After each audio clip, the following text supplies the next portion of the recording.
Hola chicos, ¿cómo están? Bueno, vamos a hablar un poquito acerca de la ley de Charles. Recordemos que estamos viendo las leyes de los gases. El video anterior nos hablaba de la ley de Boyle. En este vamos a hablar de la ley de Charles. Bueno, esta ley, la ley de Charles, nos dice que a presión constante, el volumen de la masa fija de un gas dado es directamente proporcional a la temperatura Kelvin. ¿Listo? Eso en otras palabras, ¿qué quiere decir? Que si la temperatura Kelvin se duplica a presión constante, el volumen se duplica. Si la temperatura se reduce a la mitad, el volumen se va a reducir a la mitad. En la ley de Charles, ¿qué tenemos nosotros como constante? Tenemos como constante a la presión. La presión tiene que ser constante, es decir, no puedo ejercer una fuerza determinada sobre una determinada cantidad de gas, ¿correcto? ¿Y qué así puede variar? Puede variar el volumen y puede variar la temperatura. Recordemos que en la ley de Boyle, lo que nosotros teníamos como constante iba a ser la temperatura, es decir, la temperatura no podía variar en ningún momento porque era una constante. Acá lo que vamos a tener es que lo que no puede variar porque es constante es la presión.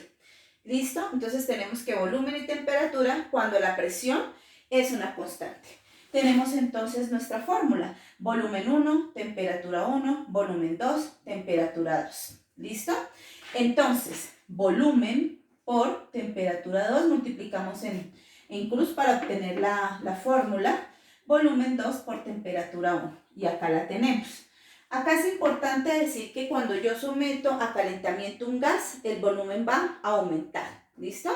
Entonces pasa como, por ejemplo, nosotros cuando dejamos un balón desinflado y lo dejamos al sol, cuando volvemos después de un tiempo, el balón se ha inflado un poco. Esto se debe a que el poco gas que se encontraba dentro del balón, ¿cierto? Por aumento de temperatura, la temperatura del sol ha hecho que el volumen del gas que se encuentra ahí dentro aumente. Ahora bien, si queremos despejar, si en el problema me están pidiendo el volumen 1, pues yo despejo volumen 1. Volumen 1, lo que tenemos después del igual, volumen 2 por temperatura 1 sobre lo que está multiplicando que pasa a dividir. Tenemos entonces aquí despejado el volumen 1, el volumen 2, la temperatura 2 y la temperatura 1. No aparece presión porque en la ley de Charles la presión es constante. ¿Listo? Seguimos acá. Vamos a con el primer ejemplo. El volumen inicial de cierta cantidad de gas es de 200 mililitros a temperatura de 293,15 Kelvin. Calcule el volumen del gas si la temperatura asciende a 363,15 Kelvin y la presión se mantiene. Bueno, acá nos están diciendo que la presión se mantiene. Por eso podemos aplicar la fórmula de la ley de Charles, ya que la presión es constante. Vamos a mirar los datos que nos ofrece el problema. Dato, nos dice, el volumen inicial de cierta cantidad de gas es de 200 mililitros.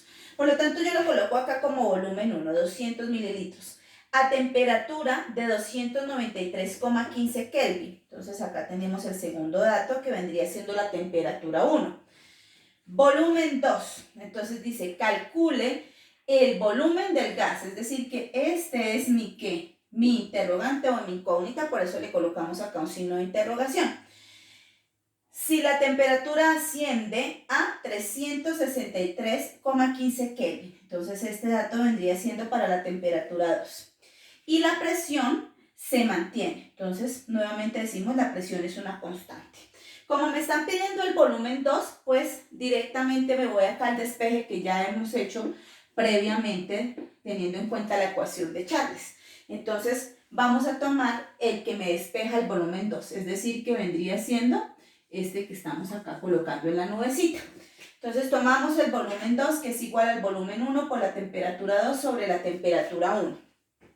Volumen 2, entonces tenemos igual a volumen 1. Volumen 1, 200 mililitros por la temperatura 2, 363,15 Kelvin, sobre temperatura 1, 293,15 Kelvin. Entonces, cancelamos lo que podamos cancelar. Kelvin y Kelvin cancelamos. Esto nos va a quedar ¿en qué? En mililitros, porque nos piden unidades de volumen. Entonces, están bien las unidades. Si hacemos las operaciones, esto me va a dar un total de 247,8 mililitros. Bueno, ¿qué debemos tener en cuenta entonces en estos problemas? En el problema de Charles vamos a tener en cuenta que la presión que nos ofrezca el problema siempre sea constante. Si queremos aplicar la ley de Boyle, pues entonces lo que vamos a mirar es que la temperatura sea la que es constante, ¿correcto? ¿Cómo me quedaría la respuesta a este problema? El volumen final del gas, cuando la temperatura asciende a 363,15 Kelvin, es de 247,8 mililitros. Y ahí terminaría el ejercicio. Ahora bien, una vez terminada esta explicación, si usted tiene dudas me va a preguntar en la plataforma, ¿correcto? Yo le voy a proponer 5 ejercicios. 5 ejercicios acerca de qué, donde vamos a aplicar la ley de Charles. Usted los va a hacer en su cuaderno, ¿correcto? Y en plataforma yo le voy a colocar la fecha en la que usted me debe entregar esos ejercicios. ¿Listo, chicos? Hasta luego.